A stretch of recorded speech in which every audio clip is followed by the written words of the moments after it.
సంతానలేమితో బాధపడుతున్నారా? 899 రూపాయలకే fertility assessment package. వివరాలకి సంప్రదించండి. నమస్కారం అమ్మా గారు. నమస్తే అమ్మా. 2026లో కన్యా రాశి వారికి ఏ విధంగా ఉండబోతుంది? విద్యాపరంగా, ఆరోగ్యపరంగా, సంతానపరంగా, విదేశీ పరంగా ఎన్ని గ్రహాలు వారికి ఈ సంవత్సరం మొత్తం అనుకూలిస్తున్నాయి? ఏ కలయిక వల్ల ఎలాంటి ప్రభావం పడే అవకాశం ఉందంటారు ఈ రాశి పైన? తప్పకుండా అండి. కన్యా రాశి అంటే ద ఒరిజినల్ 6th హౌస్ అండి. ఇక్కడ ప్రధానంగా ఈ సంవత్సరం అంతా కూడా 2026 జనవరి 1వ తారీఖు దగ్గర నుంచి డిసెంబర్ 31వ తారీఖు దాకా ఏ విధంగా ఉంది మనం చూస్తే, గురువు అనేటువంటి గ్రహము, ప్రధానమైనటువంటి గ్రహం బృహస్పతి దశమ, ఏకాదశ, వ్యయ స్థానాల్లో ఈ సంవత్సరం వీళ్ళకి సంచారం చేస్తున్నారండి. అంటే మిథున, కర్కాటక, సింహరాశిలో గురుగ్రహ సంచారం జరుగుతోంది. అయితే గురువు అనేటువంటి ఆయన మనం 1వ తారీఖు నుంచి లెక్క కాబట్టి జనవరి 1వ తారీఖు దగ్గర నుంచి జూన్ 1వ తారీఖు వరకు కూడా దశమ స్థానము అయినటువంటి మిథున రాశిలో సంచారం చేయడం జరుగుతుంది. తదుపరి అంటే జూన్ 1వ తారీఖు దగ్గర నుంచి అక్టోబర్ 31 దాకా ఏకాదశము అంటే 11th హౌస్ అయినటువంటి కర్కాటకంలో సంచారం చేయడం జరుగుతుంది. అక్టోబర్ 31 దగ్గర నుంచి డిసెంబర్ 31 దాకా 12వ స్థానం అయినటువంటి సింహరాశిలో సంచారం చేయడం అనేటువంటి జరుగుతుందమ్మా. ఇక్కడ మొట్టమొదటిగా ఫస్ట్ 6 months ఏ విధంగా ఉంటుంది అంటే, ఫస్ట్ 6 months కూడా గురుడు వీళ్ళకి 10th హౌస్లోనే ఉంటారండి. గురుడికి 4 దృష్టిలు అనేటువంటివి ఉంటాయండి. 1, 5, 7, 9 అనమాట. ఈ 4 దృష్టిలు కూడా గురుడికి సంబంధించినటువంటి ఫలితాలు అనేటువంటివి చాలా విపరీతంగా ఇస్తూ ఉంటాయి. ఇక్కడ ఈ క్రమంలో మనం మాట్లాడితే కనుక గురువు దృష్టి అనేటువంటిది 2వ స్థానం మీద ఉండడం వల్ల ధననాశనము అంటే డబ్బు విపరీతంగా ఖర్చు అవ్వడం కానీ, ఆర్థిక ఇబ్బందులు అనేటువంటివి చూడడం కానీ, చిన్న చిన్న మాట పట్టింపులు అనేటువంటివి రావడం కానీ, కుటుంబంలో ఒత్తిడి అనేటువంటిది రావడం కానీ, ఉద్యోగంలో మార్పులండి. అంటే ఎలా ఉంటుంది అంటే, జాబులో మానేయడం కానీ, నాకు చేయాలనిపించట్లేదు, ఎలాగోలా ఈ జాబ్లోంచి బయటకు వచ్చేస్తాను అనుకుంటారు, కొత్త జాబులో వెతుక్కోవాలనుకుంటారు, కానీ ఆ ప్రాసెస్లో సరైనటువంటి సాటిస్ఫాక్టరీ జాబ్ ఏది రాకపోవడం కానీ, ఇలాంటి ఇబ్బందులు అనేటువంటివి, చిన్న చిన్న అవమానాలు, చిన్న చిన్న అప్పులు చేసేటువంటి యోగం కనబడుతుందండి. ఎందుకంటే ఈ యొక్క 4వ స్థానం మీద పడడం వల్ల కుటుంబ ఒత్తిడి, 6వ స్థానం మీద పడడం వల్ల చిన్న చిన్న శత్రువులు పెరుగుతారు, అప్పులు చేసేటువంటి యోగం దీనివల్లే కలుగుతుంది. ఫస్ట్ 6 months కూడా కొంచెం సామాన్యంగా మిశ్రమ ఫలితాలు అనేటువంటివి గురుడిస్తారమ్మా. ఆ 6 months దాటిన తర్వాత జూన్ 1వ తారీఖు దగ్గర నుంచి అక్టోబర్ 31 దాకా గురుడు ఏకాదశము అంటే 11th హౌస్లో కర్కాటక రాశిలో ఎగ్జాల్టేషన్లో ఉంటారు.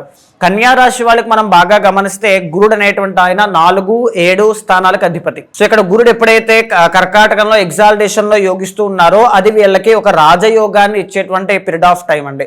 ఆ పీరియడ్ ఆఫ్ టైంలో ఏం జరుగుతుందంటే విపరీతంగా ధనయోగము అనేటువంటిది పడుతుంది.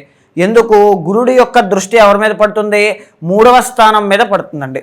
3వ స్థానం మీద పడడం అంటే ఎలా ఉంటుంది అంటే, సిబ్లింగ్స్ ఎవరైనా చుట్టుపక్కన ఉండేటువంటి వాళ్ళతో, కొలీగ్స్తో కానీ, సిబ్లింగ్స్తో, ఇంట్లో తోడబుట్టిన వాళ్ళతో కానీ, వాళ్ళతో సఖ్యత అనేటువంటిది ఏర్పడడం, వాళ్ళ వల్ల వీళ్ళకి బాగా కలిసి రావడం లాంటివి బాగా జరుగుతాయమ్మా.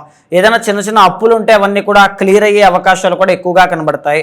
తర్వాత 7వ దృష్టి 5వ స్థానమైనటువంటి మకర రాశి మీద పడడం వల్ల సంతాన విషయంలో ఉండేటువంటి ఇబ్బందులన్నీ కూడా తొలగిపోతాయండి. తర్వాత ప్రేమ విషయాల్లో విజయాన్ని పొందడం కానీ, ధనయోగం విపరీతంగా చూడడం కానీ బాగా జరుగుతుంది. ఉద్యోగంలో అభివృద్ధి అనేటువంటిది చూస్తారండి. ఎందుకనంటే గురుడు ఎప్పుడైతే యోగిస్తారో లక్ ఫ్యాక్టర్ చాలా బాగుంటుంది.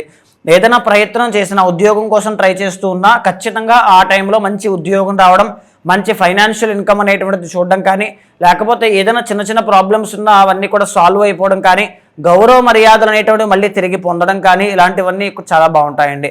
ఇకపోతే 9వ దృష్టి అయినటువంటి గురుడిది 7వ స్థానం అయినటువంటి మీనరాశి మీద పడడం వల్ల ఆ సమయంలో ఏదైనా H1B వీసాలు కానీ, లేకపోతే విదేశాలకు వెళ్లాల్సినటువంటి యోగం ఏదైనా ట్రై చేస్తుంటే దానికి సంబంధించినవి కానీ, విదేశాల్లో పర్మనెంట్గా స్థిరపడడానికి కావాల్సినటువంటివన్నీ కూడా వీళ్ళకి సమకూరడం కానీ, ఎవ్రీథింగ్ అన్నీ కూడా చాలా బాగుంటాయండి. ఆ పీరియడ్ ఆఫ్ టైంలోనే వివాహ యోగం అనేటువంటిది ఏర్పడుతుంది. వ్యాపారంలో మంచి లాభాలు అనేటువంటివి చూసే యోగం బాగుంటుంది.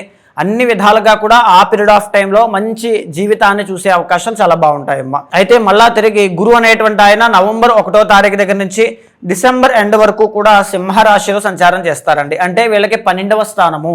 12వ స్థానంలో ఎప్పుడైతే ఆయన ఉంటారో విపరీతంగా ఖర్చులు పెరుగుతూ ఉంటాయి. ఏదైనా వస్తువులు కొనడానికి కానీ, ల్యాండ్స్ కొనడానికి కానీ, ఇళ్ళు కొనడానికి కానీ, వాహనాలు కొనడానికి కానీ, ఏదైనా ఇంట్లో శుభకార్యానికి కానీ డబ్బులు విపరీతంగా ఖర్చు అయ్యే అవకాశాలు చాలా ఎక్కువగా ఉంటాయి. దానివల్ల ఏంటి అంటే ఎర్నింగ్స్ అనేటువంటివి కొంచెం తగ్గుముఖం పట్టే అవకాశం ఉంటుందండి. అంటే ఆటోమేటికల్లీ ఖర్చులు పెరిగినప్పుడు వచ్చేటువంటి సంపాదన సరిపోదు.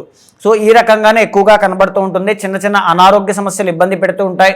చిన్న చిన్న అవమానాలు, మనోవిచారములు అనేటువంటివి అసంతృప్తికి దారితీసే అవకాశాలు ఆ పీరియడ్ ఆఫ్ టైంలో ఎక్కువగా కనబడతాయండి. సో మనం గురుడిని బాగా గమనిస్తే కనుక సంవత్సర కాలం మొత్తంలో జూన్ 1వ తారీఖు దగ్గర నుంచి అక్టోబర్ 31వ తారీఖు దాకా వీళ్ళకి రాజయోగాన్ని ఇవ్వబోతున్నారు. మిగతా సమయాల్లో గురుడు మిశ్రమంగా సామాన్యంగానే అనుకూలిస్తున్నారు కాబట్టి గురుబలం పెరగడానికి ప్రయత్నం చేయాలి. ప్రతిరోజు కూడా శివ సహస్రనామం కానీ, శివ అష్టోత్తరం కానీ చదువుకోవడం కానీ, గురుడికి సంబంధించిన శ్లోక పారాయణ చేయడం కానీ, ప్రతి గురువారము గోసేవ చేయడం కానీ ఇలాంటివి చేయవచ్చు. తర్వాత స్ఫటిక శివలింగానికి ఇంట్లో అభిషేకం నందీశ్వరుతో సహా పూజించడం కానీ, లేకపోతే దత్తాత్రేయ స్వామి వారి యొక్క చరిత్ర పారాయణ చేయడం కానీ ఏదైనా చేసుకోవచ్చు. దీనివల్ల అమోఘమైనటువంటి గురుబలం పెరిగి చాలా బాగుంటుందండి. తరువాత మేజర్లీ శని గ్రహ సంచారాన్ని మనం గమనిస్తే అమ్మా, శని సంవత్సర కాలం అంతా కూడా 7వ స్థానంలో సంచారం చేస్తూ ఉంటారండి మీనరాశిలో. దీనివల్ల ఏం జరుగుతుంది అంటే ఫారెన్ ట్రావెల్స్ అన్ని కూడా చాలా బాగా అనుకూలిస్తాయి. కానీ స్వల్పమైనటువంటి అనారోగ్య సమస్యలు ఇబ్బంది పెడుతూ ఉంటాయి. దీర్ఘకాలిక ఆరోగ్య సమస్యలు ఉన్నటువంటి వాళ్ళైతే మరింత జాగ్రత్తగా ఉండాలి. విదేశాల్లో ఉండేటువంటి వాళ్ళు మరింత జాగ్రత్తగా ఉండాలి అని చెప్పొచ్చండి. సో మేజర్లీ చెప్పాలి అంటే 7వ స్థానంలో శని ఎప్పుడైతే ఉంటారో మీకు అనారోగ్య సమస్యలు కానీ, మీ భార్య లేదా మీ భర్త స్పౌస్కి ఏదైనా అనారోగ్య సమస్యలు కానీ వచ్చే అవకాశాలు ఎక్కువగా ఉంటాయి. సో ఆ విషయంలో చాలా పర్టికులర్గా చాలా జాగ్రత్తగా ఉండాలి ఈ సంవత్సర కాలం అంతా కూడా అండి. ఇకపోతే రాహు కేతువులు మనం చూసుకుంటే కనుక అండి, రాహు కేతులు ఇద్దరు కూడా సంవత్సర కాలంలో నవంబర్ 25వ తారీఖు మాత్రమే మారుతూ ఉన్నారు. రాహు అనేటువంటి ఆయన మకర రాశిలోకి ఎంటర్ అవుతారు, కేతు అనేటువంటి ఆయన కర్కాటక రాశిలోకి ఎంటర్ అవుతారు. నవంబర్ 25వ తారీఖు వరకు రాహు అనేటువంటి ఆయన వీళ్ళకి బాగా అనుకూలంగా ఉన్నారండి. ఎందుకు అని అంటే ఆయన 6వ స్థానంలో నవంబర్ 25వ తారీఖు 2026 వరకు సంచారం చేస్తారు కాబట్టి. సో ఆ టైం వరకు హెల్త్ ఇష్యూస్ అనేటువంటివి కవర్ అవ్వడం, చిన్న చిన్న అప్పుల నుంచి బయటికి రావడం, శత్రువుల మీద విజయం సాధించడం లాంటివి మంచి విషయాలన్నీ కూడా జరిగే అవకాశాలు ఎక్కువగా ఉంటాయమ్మా.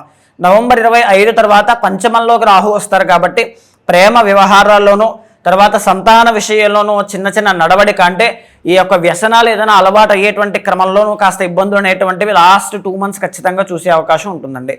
అయితే మేజర్లీ కేతువును మనం గమనిస్తే కేతు అనేటువంటి ఆయన నవంబర్ 25వ తారీఖు వరకు కూడా అనుకూలించట్లేదు. నవంబర్ 25 దాటిన తర్వాత లాస్ట్ 2 months కూడా కేతు అనుకూలిస్తారండి, లాభంలోకి వెళ్తారు కాబట్టి. సో లాభంలో కేతు ఎప్పుడూ కూడా మానసికమైనటువంటి ఒత్తిడిని తగ్గిస్తూ ఉంటారు, మనోవేదనని తగ్గిస్తూ ఉంటారు, మానసిక ప్రశాంతతని కల్పించడం కానీ, భగవత్ దర్శనం చేయించడం కానీ, ఏదైనా ఒక పుణ్యక్షేత్రాలు తీర్థయాత్రల యొక్క దర్శనం చేసుకోవడం కానీ ఇలాంటివన్నీ కూడా చాలా బాగుంటాయండి. సో మేజర్లీ మనం చెప్పాలి అంటే ఈ కన్యా రాశి వాళ్ళకి సంవత్సర కాలంలో రవిగ్రహం అనుకూలించడం వల్ల ఏ నెలలు బాగా రాజయోగాన్ని కలగజేస్తాయి, అదృష్టాన్ని ఇస్తాయి అంటే ముఖ్యంగా ఫిబ్రవరి 17వ తారీఖు దగ్గర నుంచి మార్చి 17వ తారీఖు వరకు రవి 6వ స్థానంలో సంచారం చేయడం వల్ల అద్భుతమైనటువంటి రాజయోగం కనబడుతుంది. ఆ సమయంలో గురుడు అనుకూలించినప్పటికీ కూడా ఏదైనా వృత్తి ఉద్యోగాల్లో మంచి రాణింపు అనేటువంటిది, ప్రమోషన్స్ అనేటువంటివి, పనులన్నీ కూడా సానుకూలంగా పూర్తవడం లాంటివి, శత్రువుల మీద విజయం సాధించడం లాంటివి చాలా బాగుంటాయండి. మళ్ళా తిరిగి జూన్ 17వ తారీఖు దగ్గర నుంచి ఆగస్టు 17వ తారీఖు దాకా దశమ ఏకాదశ స్థానాల్లో గురుడు అనుకూలించడం వల్ల వృత్తి ఉద్యోగాల్లో మంచి రాణింపు, లాభాలు అనేటువంటివి చూసే అవకాశం చాలా బాగుంటుందమ్మా. మళ్ళా తిరిగి నవంబర్ 17వ తారీఖు దగ్గర నుంచి డిసెంబర్ 17 దాకా రవి చాలా బాగా అనుకూలిస్తారు, రాజయోగాన్ని కల్పిస్తారు. ఈ రవి అనుకూలించినప్పుడల్లా మీ జీవితంలో కొత్త కాన్ఫిడెన్స్ లెవెల్స్ కానీ, ఒక కొత్తదైనటువంటి గుర్తింపు కానీ, ఉత్సాహం కానీ, ప్రోత్సాహం కానీ వచ్చే అవకాశాలు చాలా బాగుంటాయండి. ఉమ్మగారు మీరు చెప్పినట్టుగానే ఈ 2026 సంవత్సరంలో కొంతమంది ఉద్యోగం కోసం ట్రై చేస్తూ ఉంటారు, ఇంకొందరు కొత్తగా వ్యాపారం పెట్టాలి అనుకుంటారు, వివాహం గురించి, సంతానం గురించి, ఇలా రకరకాలుగా ఏదో ఒకటి చెయ్యాలి ఈ సంవత్సరంలో అయినా అనుకునే వాళ్ళు చాలా మంది ఉంటారు. అలాంటి వాళ్ళు ఎవరైనా కూడా వాళ్ళ జాతక రీత్యా కనుక మీ దగ్గరికి వచ్చి మీ అపాయింట్మెంట్ తీసుకోవాలి అనుకుంటే ఏ రకంగా మిమ్మల్ని అప్రోచ్ అయ్యే ఛాన్స్ ఉందంటారు? తప్పకుండా అండి. అలాంటి వాళ్ళు ఎవరైనా ఉంటే మీకు కింద కనిపించే నెంబర్కి కాల్ చేస్తే మా వాళ్ళు మీకు పూర్తి వివరాలు అందిస్తారు. ఇప్పుడు మనం మాట్లాడుకున్నదంతా కూడా గోచార అంశములండి. పర్సనల్ చార్ట్ అనేటువంటిది చాలా డిఫరెంట్గా ఉంటుంది. చాలామందికి వివాహం ఎప్పుడు చేసుకుంటే బాగుంటుంది, ఉద్యోగం ఎప్పుడు వస్తుంది, సంతానం విషయంలో తీసుకోవాల్సిన జాగ్రత్తలు ఏమిటి, ఆ లవ్ విషయంలో ఇబ్బందులు ఎలా తప్పించుకోవాలి, లేకపోతే డబ్బు నిలబడట్లేదు దీని నుంచి బయటికి రావాలంటే మేము ఏ జాగ్రత్తలు తీసుకోవాలి, ఎవ్రీథింగ్ ఒక గైడెన్స్ ఉంటే బాగుంటుంది అనుకుంటారు. అలాంటి వాళ్ళందరికీ కూడా మీ వెనకాల నేను ఉంటానండి. ఏ ప్రాబ్లం వచ్చినా, లెఫ్ట్ ఆర్ రైట్ సిచ్యువేషన్ ఎప్పుడు వచ్చినా మీ జీవితంలో మీ జాతకాన్ని చూసిన తర్వాత ఏదైనా దోషాలుంటే శాంతి పరిహారములు ఆచరింపజేసి భగవత్ అనుగ్రహం కలిగేలా చేస్తాను. థ్యాంక్ యూ మగారు, థ్యాంక్ యూ సో మచ్. నమస్తే అమ్మా.